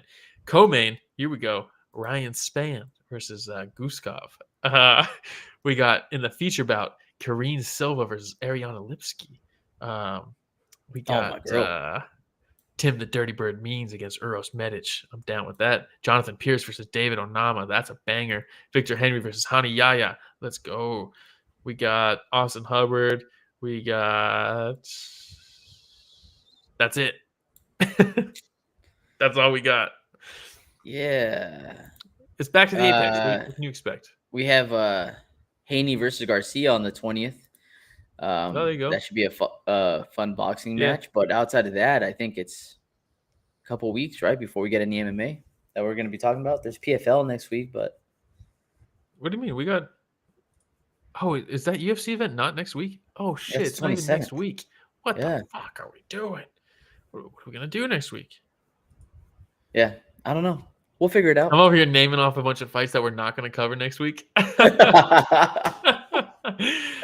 not till 27th, bro. We'll figure it out, though. We'll find something to do. For sure. Well, hey, shout out to Austin. Super active. Colleen, super active. Really appreciate it. Right. Thanks, Rich, in the background for watching along instead of playing video games. That's always fun. Ganscow, Blunderbub, Genevieve made an appearance as well. Am I missing anybody? Omar? Omar was here. Sam. Yeah, Sam. That's what I was looking for. Yeah. Shout out Sam. Sam joined us as well. If I missed you, I'm sorry, but we really, really appreciate everybody joining us live. Makes it a lot of fun whenever we get to chat with y'all. If this is your first time joining us, like, subscribe, hit that notification bell. Goes a long way. If you don't like watching, how else can they find us, Will? At Story of the Fight on everything, Spotify, Apple Podcasts, Google Podcasts, or YouTube Podcasts now. storyofthefight.com. It'll show our merch store. It'll show all our socials. Just click through. We're on Twitch. We're on everything. Story of the Fight, Story of the Fight, Story of the Fight. Shout out Austin. Thanks for the stream, gents. Always fun. I super enjoy the convo. Hope you guys' week goes well. Can't wait Same for you, man. for the next one and UFC coverage. Also, Austin, shout out you for on Nick Atkins' stream telling everybody to watch our show. I saw that. I respect that. I appreciate that. Appreciate it, man. Appreciate it. Austin, I wonder if he's going. Did he say he's going to the one event? Are you going to Denver, Austin? If you are, man, we got to meet up over there. Say what's up. Take a picture. Dude. That'd be a blast. But yeah, thank you everybody for joining us. And in case anybody was wondering, like, who's producing this show, that'd be none other than Mr. Richard Bustos in the background. There we go. All right, everybody. Thanks for listening to another week of Story of the Fight.